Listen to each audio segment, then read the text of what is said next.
Mr. Willas Benten, G.I. Pretty, Junior Captain, Barokton, Ango Junior mitana Ndiri kushanda zvekubuda mbambo, ndiri pandimandichi tonza tambo kushingirira kudzinga urombo kwandiri kuenda nzendo dzacho mufambo kwandiri kuenda kuchiri kure ndisiyei wambe ndivhure handidi kusara kumashure ndichiri mudiki ndisiyei ndikure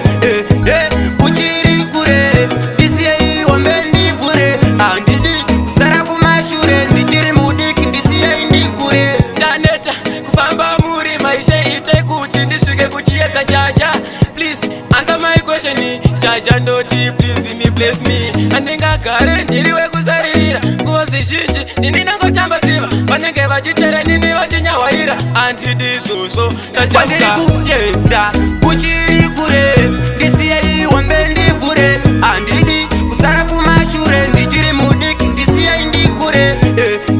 kuchiri kure ndisiyei wambe ndivhure handidi kusara kumashure ndichiri mudiki ndisiyei ndiri kushanda zvekutonza twai kuchekeka maoko kuti zvigobuda shani sofa namo ine kran asi ndikaipa mukana inondisa town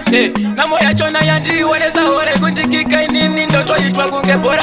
ndidye asina sauti madora life yangu haisi kuenda mberi haisi kwandiri kuenda kuchiri kure ndisiyei wambe ndivhure handidi kusara kumashure ndichiri mudiki ndisiyei ndikure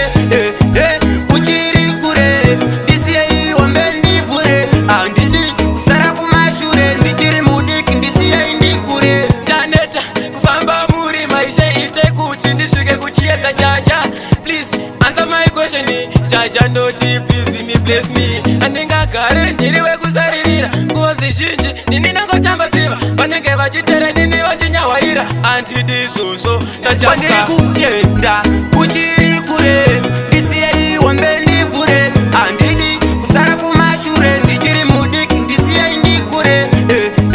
kuchiri kure ndisiyei wambe ndivhure handidi kusara kumashure ndichiri mudiki ndisiyei ndikure kuchiri kure